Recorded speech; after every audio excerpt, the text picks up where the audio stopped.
500 acre जमिनीत मजा मारत बसलाय, त्याला आमच्या आंदोलनाची दखल घ्यायला हवी नाही, ती दखल घ्यायला लावावी लागेल.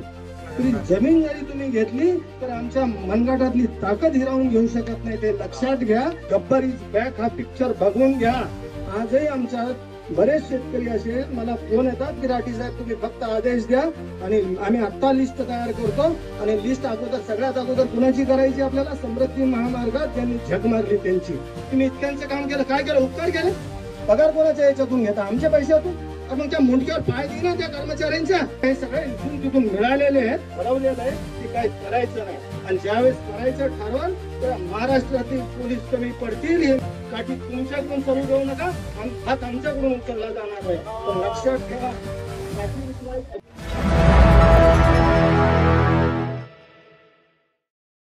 घेणार नाही. आजही आतापर्यंत रास्ता रोको चालू आहे, तोपर्यंत माझी सगळ्या जे काही उघड्या ठेवल्या दुकानदारांना विनंती आहे की त्यांनी तातडीनं शटर खाली घ्यावेत, नाहीतर तुम्ही शेतकऱ्यांच्या आंदोलनाला विरोध करताय असं समजू. आणि या आंदोलनानंतर काही जर झालं, एखाद्या माथे फिरू शेतकऱ्यांना जर काही दगड हातात घेतला तर आम्ही त्याचे जबाबदार राहणार नाही. हा इशारा मी या निमित्तानं देतो. दुसरं, संजू बाप्पांना आता सांगितलं आत्मदानाचा इशारा द्यायला पाहिजे. संजू बाप्पा, मला वाटतं तुम्ही आंदोलनाच्या दररोज संपर्कात नाहीत किंवा आंदोलनाच्या बातम्या वाचत नाहीत. तुम्ही एकदा मागच्या टप्प्यातील आंदोलनाच्या वेळी भाऊ बरोबर माझ्या बरोबर आला होता. 41 दिवसात काय घडलंय तुम्हाला माहित नाही. सामूहिक आंदोलनाचा इशारा देण्यासाठी आम्ही लेकरा बाळांसह कलेक्टर ऑफिसला जाऊन आलो. इशारा दिलाय की लेकरा बाळासह गुराढोरांसह काही वासरांसह शेती अवजारं घेऊन तिथं जाऊ आणि तिथं आत्मदान करू. हे आणि हे निवेदन नुसतं कलेक्टरला नाही दिलेलं, हे राष्ट्रपतींना पाठवलंय, राज्यपालांना पाठवलंय. एकीकडं कलाम सारखे राष्ट्रपती सामान्य माणसाचा, सामान्य विद्यार्थ्यांशी संवाद साधतात आणि एकीकडं आम्ही जर 200-400 शेतकरी आत्मदानाचा इशारा देतो, त्याची दखल राष्ट्रपती जर घेत नसल तर मग ह्या ज्या संस्था निर्माण केल्या राज्यपालांनी, राष्ट्रपती, या कशासाठी केल्या असा प्रश्न माझ्यासारख्या सामान्य माणसाला पडतो. एकीकडं हरिभाऊ बागडेंसारखे राज्यपाल राजस्थानच्या असताना एखाद्या सामान्य दुकानदाराचं उद्घाटन करायला येतात आणि आपला राज्यपाल 500 एकर जमिनीत मजा मारत बसलाय, त्याला आमच्या आंदोलनाची दखल घ्यायला हवी नाही, ती दखल घ्यायला लावावी लागेल. दुसरा महत्वाचा प्रश्न आहे, आज आम्ही आणखीन एक नारा घेऊन समोर येणार आहेत. एक शेतकरी लाखावर भारी आहे. जेवढे शेतकरी आहेत ना देवा भाऊ, मोजून घ्या तुमच्या पोलीस यंत्रणेच्या माध्यमातून, तुमची काय व्हिडिओ शूटिंग चालू असेल त्याच्या माध्यमातून, एवढेच तुम्हाला येणाऱ्या 4 वर्षात जाऊ द्या. तुम्ही शेती घेताल, शेती आम्ही परत कसू. आमच्या बापदाद्यांनी काहीच्या तर 5-10 रुपये मजुरी करून शेत्या घेतल्यात. हे तुम्ही पुढचा रेकॉर्ड काढा. आजही ते त्यांच्याकडे 10-20 शेतकरी जमीन आहे. माझ्याकडं मी ज्यावेळेस इथं जालन्यात आलो त्यावेळेस 10 बाय 10ची रूम नव्हती. आज मी 400 गाई माझ्या स्वखर्चानं संगोपन करतोय. एवढी ताकद आमच्यात आहे. तरी जमीन जरी तुम्ही घेतली तर आमच्या मनगटातली ताकद हिरावून घेऊ शकत नाही, ते लक्षात घ्या. जसं शेतकरी संघटनेच्या नेत्यांनी सांगितलं की तुम्ही मनगटाची ताकद दाखवली पाहिजे. तुम्ही मागच्या वेळेस इथं जे पोलीस अधिकारी आहेत त्यांच्या माध्यमातून, जे शासनाचे प्रतिनिधी आहेत त्यांच्या माध्यमातून सांगतो की एकदा सगळ्यांनी मागच्या वेळेस आवाहन केलं होतं की गब्बर इज बॅक हा पिक्चर बघून घ्या. मागच्या वेळेस सांगितलं होतं, आजही सगळ्यांनी कृपा करून बघा. एका गांजलेल्या व्यक्तीची ज्याला प्रशासनानं, शासनानं वेठीस धरलं आणि त्याला रस्त्यावर उतरायला भाग पाडलं, त्यांना भ्रष्ट अधिकाऱ्यांची काय गत केली असं सांगणारं हे कथानक आहे. आजही आमच्या बरेच शेतकरी असे मला फोन येतात की राठी साहेब तुम्ही फक्त आदेश द्या आणि आम्ही आता लिस्ट तयार करतो. आणि लिस्ट अगोदर सगळ्यात अगोदर कुणाची करायची आपल्याला? समृद्धी महामार्गात ज्यांनी झक मारली त्यांची. ज्यांनी विहीर असून विहीर दाखवली नाही, ज्यांनी विहिरीचं मूल्यांकन केलं त्याचे पैसे धरले नाही. कलेक्टर काय सांगतात? 52 लोकांचं काम केलं. काल यांना टीव्ही वाल्या चॅनल वाल्यांना सांगतोय कलेक्टर तुम्ही इतक्यांचं काम केलं, काय केलं? उपकार केले. पगार कोणाच्या याच्यातून घेता? आमच्या पैशातून. आणि काय केलं? चुका दुरुस्त केल्या. चुका दुरुस्त केल्या म्हणजे कसे? आमच्या तोले महाराजांची विहीर आहे, विहीर नाही धरली. पाईपलाईन आहे, पाईपलाईन नाही धरली. मग आम्ही सांगितलं, दाखवलं तेव्हा धरली. मग त्या मुंडक्यावर पाय दे ना त्या कर्मचाऱ्यांच्या, का देत नाही? म्हणजे हे सगळे इथून तिथून मिळालेले आहेत. त्याच्यामुळे गब्बर इज बॅक या चित्रपटाची पुनरावृत्ती झाल्याशिवाय राहणार नाही. ती होऊ द्यायची नसेल तर प्रशासनाच्या माध्यमातून मला अशी विनंती करायची आहे की हे सगळं भ्रष्टाचारी व्यक्तींची जशी आज झालाय तो घोटाळा जो झालाय उघडकीस झालाय 25 तलाठी 10-20 अधिकारी दोषी ठरलेत तशी चौकशी करा कलेक्टर साहेब. येणाऱ्या काळात आम्ही ती मागणी करणार आहे. सगळे उघड्यावर पाडणार आहे. नाही उघड्यावर पाडले तर जसे सांगितलं शेतकरी संघटनेच्या नेत्यांनी रुमनं हातात घ्या. रुमनं हातात घेण्याची ताकद आमच्यात आहे. तिथंच डोकं फोडू जाग्यावर तुम्हाला सांगा. दुसरं आता ही लढाई काय झाली माहितीये का? शासन आदेश काढून मोकळं होतं. हे एसीतले बसलेले प्रशासन खाली कागदाला कागद लावून खाली सोडतं आणि भांडण लावतं पोलिसात आणि मोर्चेकऱ्यांमध्ये. मला पोलिसांना आवाहन करायचं की कुणी ना कुणी शेतकऱ्याचे शेतमजुराचे मेंढपाळाचे मुलं असतात. तुम्ही समजून घ्या आमची भाषा आमचं मानसिकता समजून घ्या. आजही तुम्ही बघत असताना गेल्या 6 महिन्यापासून आंदोलन चालू आहे. आज बी तुम्ही बघितलं की कुठलाही अनुचित प्रकार घडणार नाही. तुम्ही 4 व्हॅन आणल्या असतील पण त्याची गरज पडणार नाही. कारण की आम्ही आतापर्यंत ठरवलेलं आहे की काही करायचं नाही. आणि ज्यावेळेस करायचं ठरवलं तर महाराष्ट्रातील पोलीस कमी पडतील हे मी तुम्हाला आज या निमित्तानं सांगतो.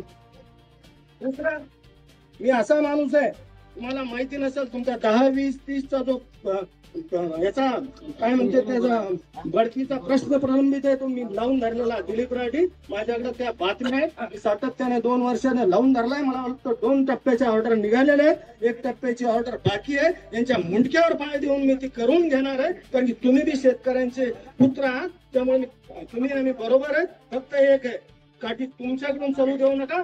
हात आमच्याकडून उचलला जाणार नाही. पण लक्षात ठेवा काठी उचलायची वेळ आली ते हरामखोर अधिकारी एसी मध्ये बसतील तुम्हाला सांगतील यांच्यावर लाठीचार्ज करा. पण एक लक्षात घ्या जे जागेवर होते काही नव्हते ते बी सस्पेंड झालेत.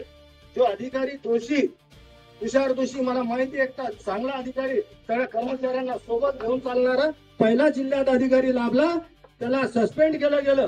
जे मुकुंद नागाव मी चांगलं ओळखतो त्यांचा काही संबंध नव्हता त्या अधिकाऱ्याला सस्पेंड केलं गेलं. मला वाटतं खाडे म्हणून कोणी होते अपर कलेक्टर अपर पोलीस अधीक्षक त्यांना सस्पेंड केलं गेलं. जो हरामखोर सांगळे नावाचा कर्मचारी हे होता डीवायएसपी ज्याला पहिली काठी चालवली आता सुद्धा व्हिडिओ माझ्या हातात आहे त्याला पाठीशी घातलं गेलं. असे राजकारणी असे अधिकारी जर आपल्या जिल्ह्यात असतील तर आपली वाट लागल्याशिवाय राहणार नाही. यामुळे मी या निमित्तानं सगळ्यांना सांगतो इथं सगळे आले विनोद खंडागळे आपला दंडे काय नाव तुझं हा सगळे तुम्ही मार्गदर्शन करता. तुमची पोटतिडकी आहे आमच्यापासून आधीपासून राजपूत श्याम तुम्ही फार कोशिश करताय पण त्या कोशिश हल निघालेलं नाही. आता हातात काठी घेण्याची वेळ आलेली आहे. एकत्र येण्याची वेळ आलेली आहे. तर या लोकशाहीच्या नावाखाली चालू असलेल्या हुकामशाहीला टाळ्यावर आणायचं असेल तर मुंडके जितके असतील तिथे हे मुंडक्यावर पायावर मुंडकं ठेवते. कमी असले तर त्याच्या मुंडक्यावर पाय देते. हा इतिहास आहे. त्यामुळं जसं यांनी सांगितलं की तुम्ही फसवणूक होते फसवणूक आम्ही आमच्या हाताने केली. आम्ही शेवटी महाराजासारखे व्यक्ती माझ्यासारखे गोपालक प्रचारात उतरले. एक आहे तर सेफ आहे म्हणले बिचारे ग्रामीण लोकही धर्माच्या नावाखाली एकत्र आले. नको तेवढे ठप्पे मारले. यांना 5वी बहुमत मिळालं म्हणून मस्ती आली. त्यांना बघायचं नाही पण होऊ द्या. चालत असतं निवडणुका येत असत्या. येणाऱ्या काळात मिनी मंत्रालयाच्या निवडणूक या निमित्तानं आणखीन एक सांगतो हे जे मूल्यांकनाचा प्रश्न प्रलंबित असण्याची कारण 2-3 आहेत. एक तर झाडाझुडपांचा प्रश्न आहे. झाडाझुडपं मला सांगा कोण असा 4 वर्ष तुम्ही जर एखादा व्यवहार केला शेतीचा काहीतरी टोकन देता त्याला बोलता द्यायची का घ्यायची का ते सगळं होतं. मग तसं न करता तुम्ही जमिनीला हात लावला आणि ताब्यात घ्यायला लागले. भाव ठरवला नाही. एक पैसाही आम्हाला दिला नाही. 4 वर्ष झाले आम्हाला फेरता येत नाही. आम्हाला पीक विमा मिळत नाही. आम्हाला कुठलं दुष्काळी अनुदान मिळत नाही. मला जर माझ्याकडे गाई विहीर खांदायची त्याचे पैसे मिळणार नाही. एका 2 भाऊ एक वेगळा झाला 4 वर्षात त्याने घर बांधलं त्याचे पैसे देणार नाही. बापाची जहागिरी का तुमच्या कुणाच्या खिशातून द्यायला लागले. आणि या समुद्री महामार्गाचा जो कंत्राटदार आहे अमित शहाचा जवळचा त्याला 7,000 कोटी रुपयाच्या जास्त निविदा स्वीकारलेल्या 35% जास्त दरानं. जिथं 7,000 कोटी रुपये तुम्ही तिजोरीतून देऊन टाकता इकडे खडखडाट आहे म्हणता आणि इकडे आमचे फक्त मूल्यांकन जर रास्त करायचं असलं तर 150 ते 200 कोटी रुपये लागणार आहे. ते देताना तुमच्या पोटात घोळा उठतो. तुम्ही 23चा GR झाडं झुडपं हे नंतर लावलेले धरायचे आणि हा GR केव्हाचा आहे? 2023चा. झाडं केव्हा लावले आपण? 2021 मध्ये. सगळ्या अधिकाऱ्यांना विचारतो, जी काही ऑर्डर निघते तुमच्या बदलीची 3 वर्ष असेल तर एखादं वर्ष मागून सुरू होते का ते त्याची मोजणी करायला? त्या दिवशीपासून ते लागू होतं ना. पूर्वलक्षी प्रभावानं कुठला GR लागू होतो का? पण हरामखोरांनी कसं केलंय. त्यामुळं आता एकच करावं लागेल, नुसतं कागदपत्रांना दवंडे साहेब काही होणार नाही, खंडागळे साहेब कागदपत्रांना होणार नाही. एक जागी बसा. तुम्हाला वेळ नसेल तर आम्ही रामनगरला येतो, नसेल तर शेवग्याला येतो, नसेल तर खोडेपुरीला येतो, पण सगळे एकत्र या. आणि आणखीन एक सांगतो, जे कोणी मजा बघायला लागले आता दुकाना लक्षात ठेवा. आणखी एक रस्ता रोको मी येणार आहे. या दुकाना कुणी उघड्या ठेवल्यात तुम्ही तुमचे रामनगरवाल्यांनी लक्षात ठेवा. मला वाटतं सरपंच तुम्ही अतिक्रमण काढल्यामुळे दुखावलेले आहेत, पण आता यांना एक वीट बी बाहेर काढू देऊ नका. तो यांना कळेल की सरपंच काय असतो आणि दिलेला आदेश आणि दिलेलं हे काय असतं हे यांना दाखवून द्या. त्यामुळे आता आणखीन एक सांगतो, लवकरच रिंग रोड जाणार आहे. कालच बोललो होतो.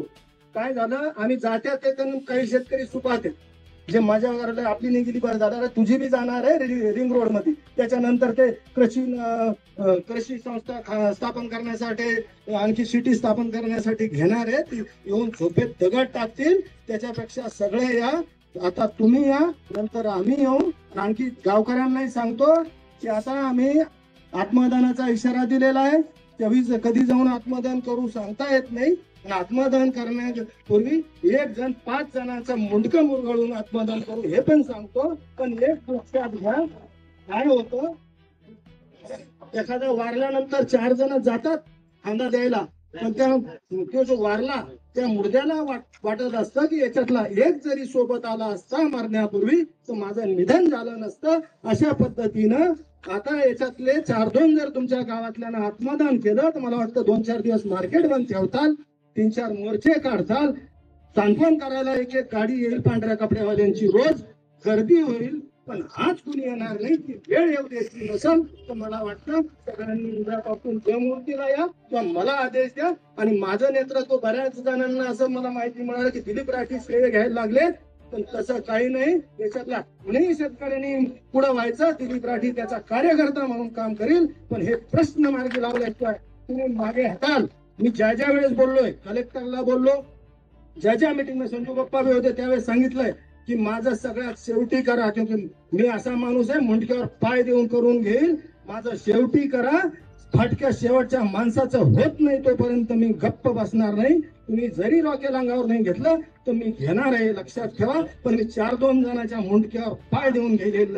या निमित्तानं सांगून ठेवतो, वाटलं सर रेकॉर्ड करा, हे लाईव्ह चालू आहे. आणि या निमित्तानं हा मेसेज जे एसी मध्ये बसून गप्पा मारायला लागले त्यांच्या कानापर्यंत जाऊ द्या, एवढं सांगतो आणि सांगतो. जय हिंद, जय महाराष्ट्र.